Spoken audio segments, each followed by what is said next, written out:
13 हमारा surface area and volume. तो सबसे पहले हम एरिया के बारे में बात करते हैं। एरिया क्या होता है? What is area? किसी फिगर के अंदर का पार्ट। बिल्कुल, किसी फिगर के अंदर का पार्ट। आप ये कह सकते हैं कि बाउंड्रीज के बीच में जितनी जगह बंद है दैट इज द एरिया। उसका क्या है? एरिया। जैसे ट्रायंगल की 3 साइड्स है, उन 3 साइड्स के बीच में जितना स्पेस है that is the area of the triangle. ऐसे ही 4 साइड्स के बीच में जितना एरिया बंद है that is the area of quadrilateral. तो हमारे पास कुछ फिगर्स हैं जिनके एरिया हम पढ़ चुके हैं। सबसे पहले हमारे जो प्लेन फिगर्स हैं जिनको हम प्लेन सरफेस नाम देंगे।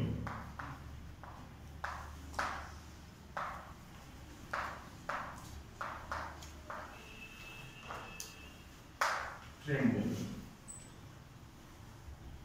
एक ट्रायंगल के अंदर एक साइड होती है आपके पास base and the second one is height या एल्टीट्यूड। वो राइट एंगल ट्रायंगल भी हो सकती है।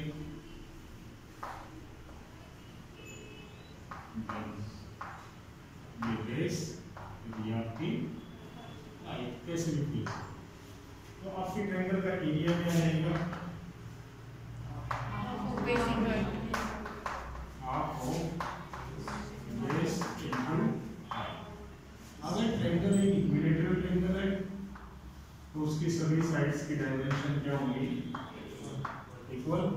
Then area of equilateral triangle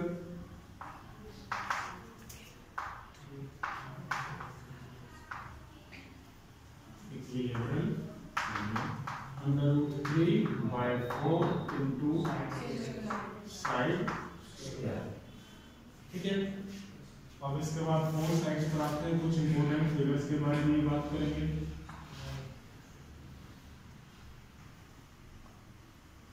ये कौन सी फिगर आपकी? रेक्टेंगल। ये साइड आपकी length and breadth. Area of rectangle is equal to length into breadth. After that square, एक ऐसी फिगर जिसकी सभी साइड्स आपस में क्या हो? इक्वल। वो फिगर आपका स्क्वायर।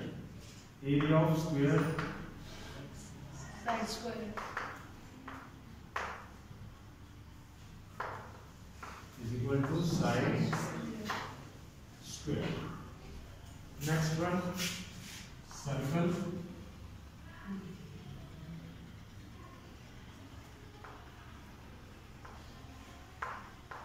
तो सर्कल में लिया एक सेंटर है और उसके लिए हमें रेडियस कितनी चाहिए?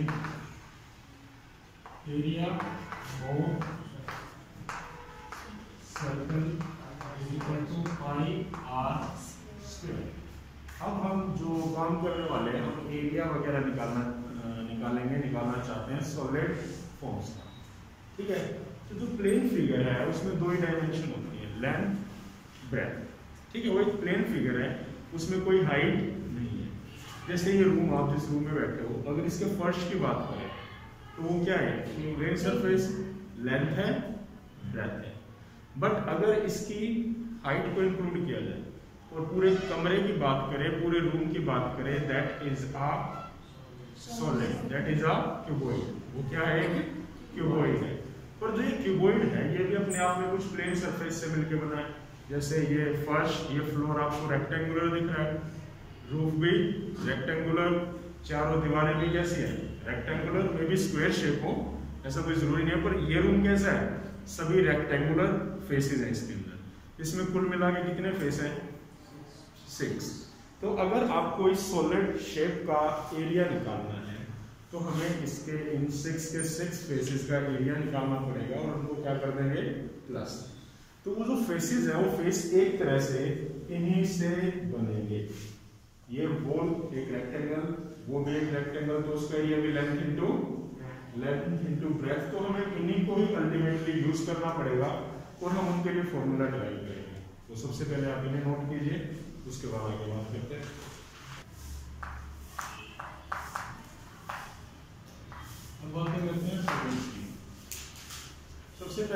जो शेप है वो है क्यूबॉइड। क्यूबॉइड कैसा है? इस रूम के जैसा।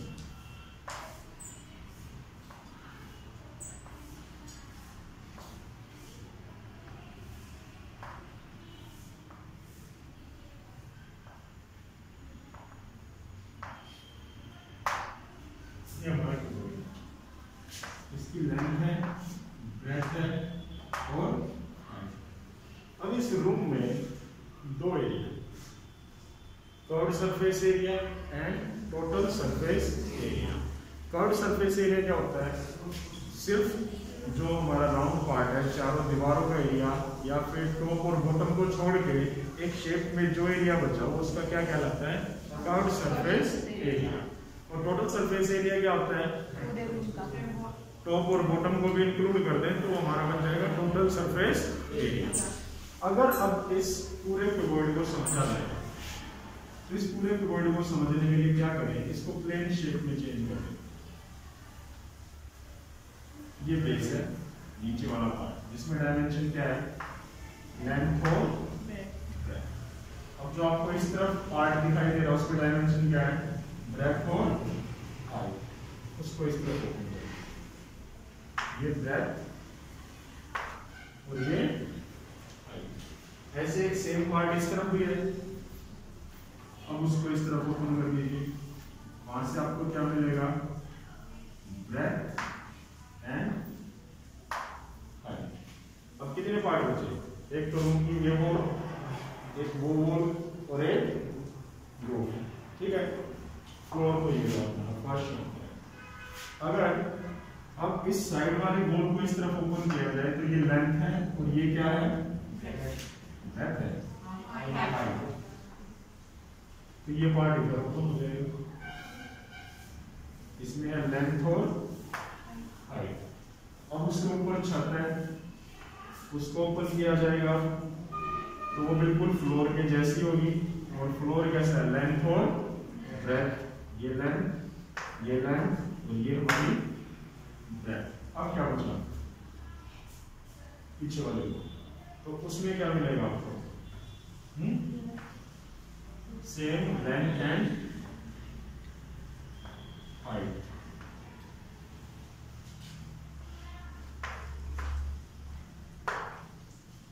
छह के छह सरफेस ओपन हो गए, 1 2 3 4 5 6, ठीक है। अब आप इन सभी पार्ट्स का एरिया निकालिए। ये आपका बॉटम पार्ट है, ये टॉप पार्ट है, ये लेफ्ट, ये राइट, ये फ्रंट और ये बैक। हो गए सभी पार्ट। अब ये रेक्टेंगल है, रेक्टेंगल का एरिया क्या होता है? Length into breadth. इस पार्ट का एरिया आ गया। अब इसका भी एरिया क्या होगा? Length into breadth.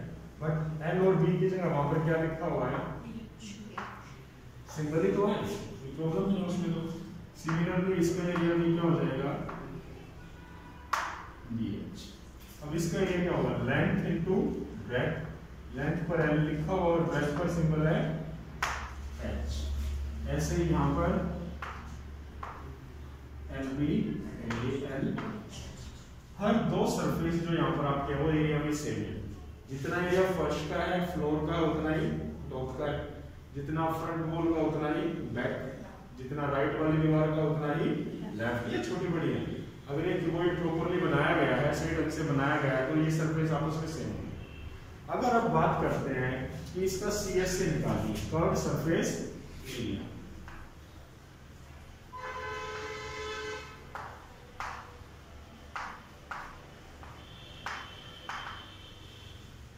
तो कर्व्ड सरफेस एरिया के लिए सिंबल होता है CS।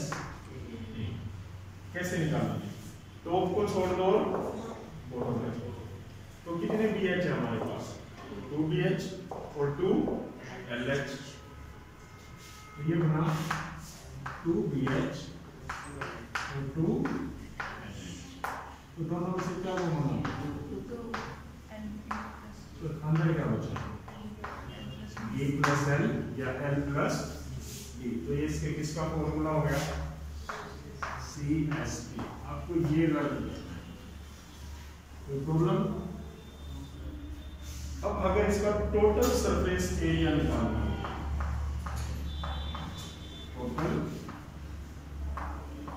सरफेस एरिया, तो शॉर्ट में क्या बोल सकते हैं, टीएसए।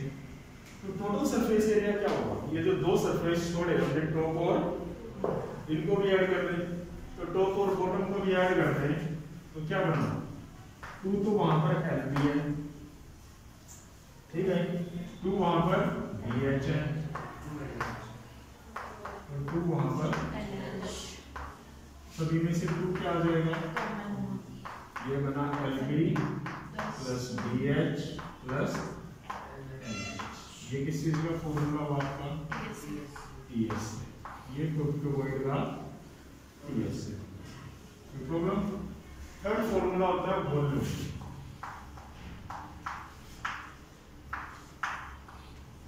ठीक है। वॉल्यूम क्या है, आयतन।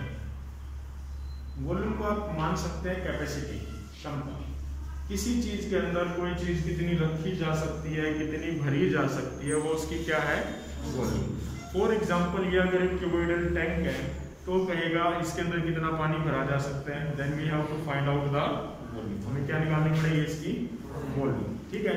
ये एक रूम है, इस रूम में कितनी हवा है, कितनी एयर है, तो उसके लिए हम इस रूम की क्या निकालेंगे, वॉल्यूम। Is that clear. अब जो वॉल्यूम है उसका फॉर्मूला होता है generally area of base into, अब इस रूम का बेस कौन है, एल बी, और इसकी हाइट कौन है, एच। तो वॉल्यूम का फॉर्मूला क्या हो गया, एल बी। तो ये इस रूम की क्या बनेगी, किसी को कोई प्रॉब्लम। सेकंड फिगर है हमारी क्यूब। क्यूब और क्यूबॉइड में क्या फर्क है, क्यूब रेक्टेंगल और क्यूब स्क्वायर। वरना डायमेंशन सारे पार्ट सारे उसमें भी 6 ओपन होंगे, इसमें भी 6। अब है क्या, यहाँ पर भी स्क्वायर होगा, यहाँ पर भी स्क्वायर, यहाँ पर भी स्क्वायर, स्क्वायर, स्क्वायर। तो हर जगह स्क्वायर है तो हर जगह हम सेम सिंबल यूज करेंगे। जैसे यहाँ पर ए लिखा तो हर जगह आपको क्या दिखाई देगा, ए। अब उसमें भी 3 फॉर्मूले हुए आपके, सीएसए, टीएसए एंड वॉल्यूम।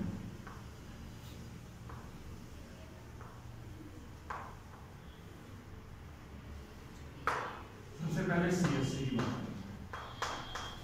आप यहीं पर आ जाइए, यहाँ पर क्या लिखा होता है, ए इंटू ए स्क्वायर, और ये भी क्या होता है, ए स्क्वायर, 2a स्क्वायर और 2a स्क्वायर, 4a स्क्वायर। ऐसे ही इसका टीएस से क्या होता है, 6a square, 6a square and volume a into a, वो क्या बनेगी इसकी, a क्यूब। तो यहाँ से आपके जो 3 इंपॉर्टेंट फॉर्मूलाज हैं, CSA, TSA and volume, 4a square, 6a square and a cube respectively. कोई प्रॉब्लम, नो। सिलेंडर, अब सिलेंडर में खास बात क्या हुई, 2 सर्कल, एक रेक्टेंगल, 2 सर्कल और एक, ये रेक्टेंगुलर सरफेस है। अगर इसको टर्न कर दिया जाए तो ये क्या बन गया, सिलेंडर। अभी ये ऊपर और नीचे से बंद नहीं है, तो ये क्या है, सीएसए, क्या है, और अगर इसके ऊपर और नीचे वाले पार्ट को भी ऐड कर दें तो वो क्या बन जाएगा, सीएसए। तो चलो सबसे पहले इसी से समझते हैं, ये सिलेंडर है।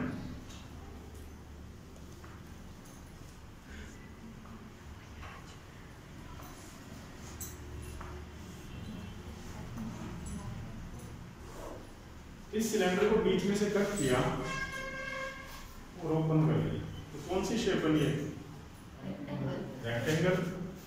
तो जब इस सिलेंडर को कट करेंगे और एक फॉर्म में चेंज करेंगे, सीधे प्लेन सरफेस में रखेंगे तो आपको एक रेक्टेंगल दिखाएगी। और अगर ये ऊपर और नीचे से बंद है तो एक सर्कल ऊपर मिलेगा आपको और एक सर्कल नीचे। क्लियर। अब जब ये बंद है तो ये सर्कल की क्या कहलाएगी, ये पार्ट सरकमफेरेंस। और जब इसको ओपन करेंगे तो सर्कल की सरकमफेरेंस रेक्टेंगल की क्या हो जाएगी? साइड बन जाएगी, लेंथ बन जाएगी। और जो सिलेंडर की हाइट है वो रेक्टेंगल की क्या बन जाएगी? सॉरी, जो सिलेंडर की हाइट है वो रेक्टेंगल की क्या बन जाएगी? अब अगर ये एक सिलेंडर है, ये ऊपर से सर्कुलर पार्ट है, तो सर्कुलर पार्ट में होती है रेडियस और ये हाइट। खोलने के बाद हाइट तो यहीं पर रहेगी, और जो सर्कल की सरकमफेरेंस थी क्या होती है? 2 पाई। वो रेक्टेंगल की क्या बनेगी? लेंथ। ऊपर जो सर्कुलर पार्ट है उसमें भी रेडियस। अब हमारे पास कुल मिला के 3 पार्ट। अगर इसके ऊपर और नीचे वाले पार्ट को छोड़ दें तो क्या बना हमारे लिए? CSA। और अगर उनको भी इंक्लूड कर दें तो TSA। अब रेक्टेंगल का एरिया क्या होता है? लेंथ इनटू, ये आपकी लेंथ और ये इनटू में सर्कल का एरिया और इसका एरिया भी। सबसे पहले बात करते हैं CSA। CSA of cylinder. तो CSA में सिर्फ कौन आएगा? 2 pi r। Then TSA of cylinder 2 pi RH plus pi r square। कितने pi r square हो गए? और ये 2 pi r h। दोनों में से 2 common, pi common, r common, क्या बचा? h प्लस r या r प्लस h। ये क्या बना आपका?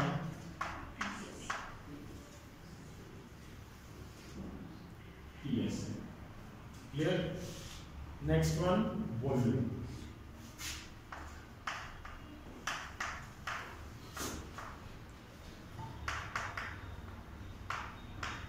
Volume of cylinder, area of base into height। अब area of base क्या है? और height क्या है? तो volume of cylinder pi r square। ये हमारे क्या है? CSA of.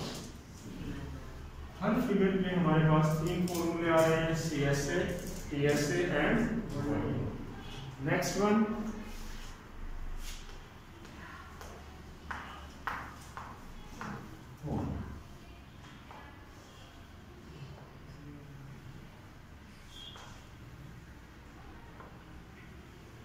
ये रेडियस, स्लैंट हाइट, जो परपेंडिकुलर मेजर की जाएगी सीधी वो हाइट, और जो इस तरह से मेजर की जाएगी वो स्लैंट हाइट।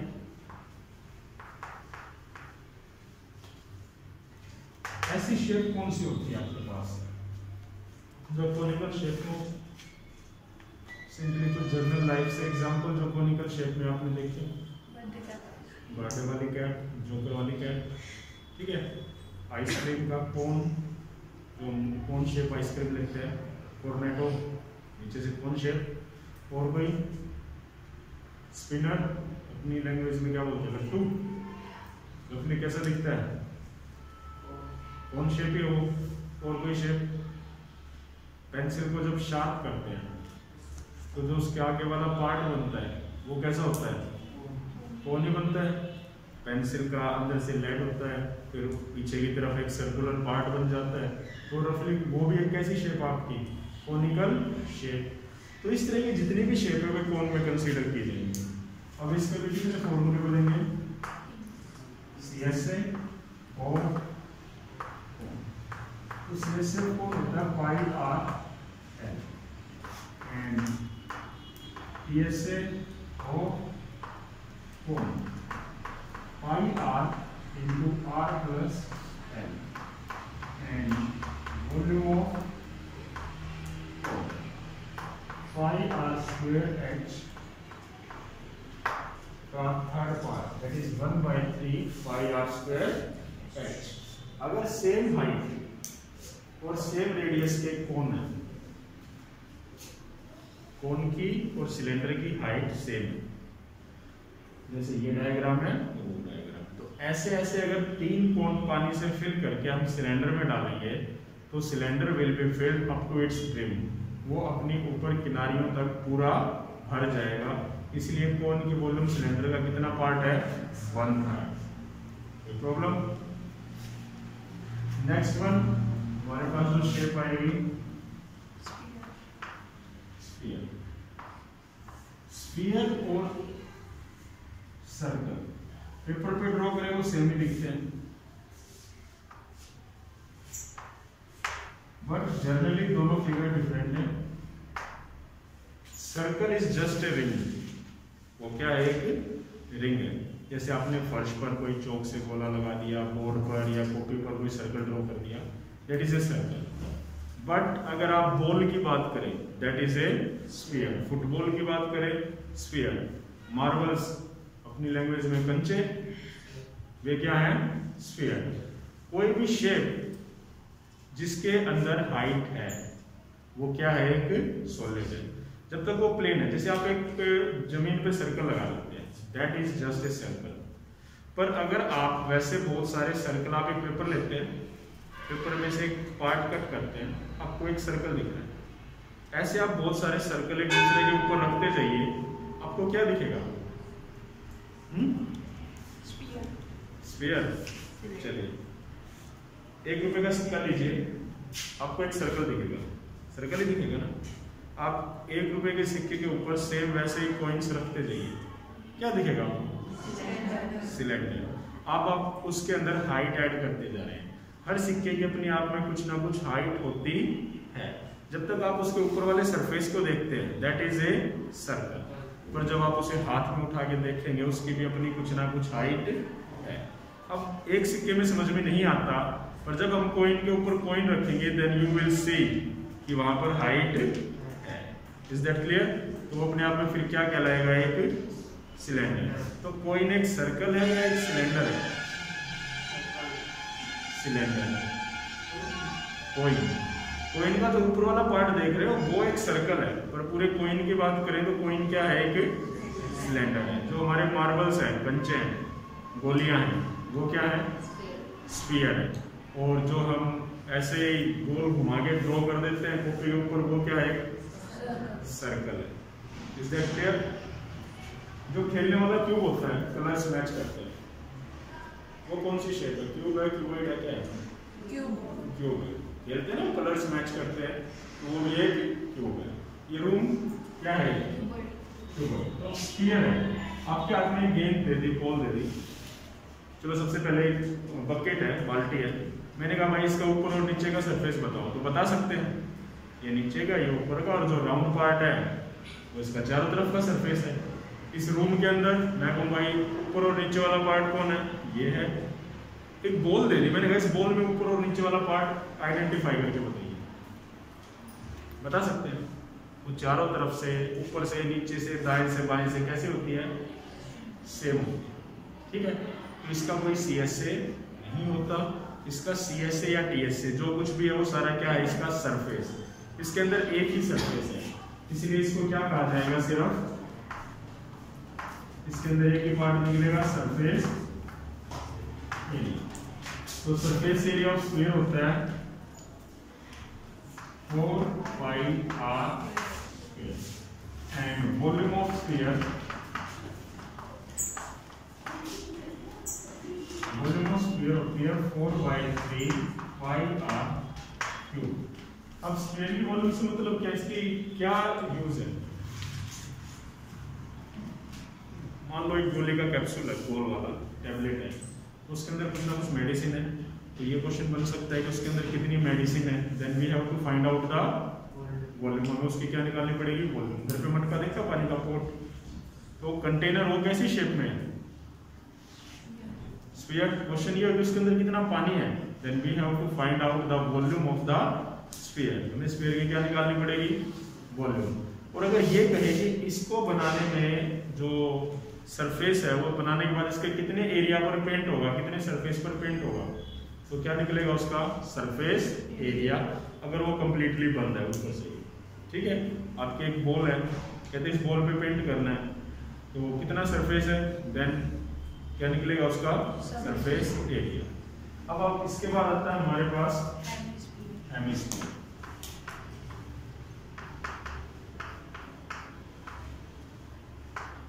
हेमिस्फीयर क्या है?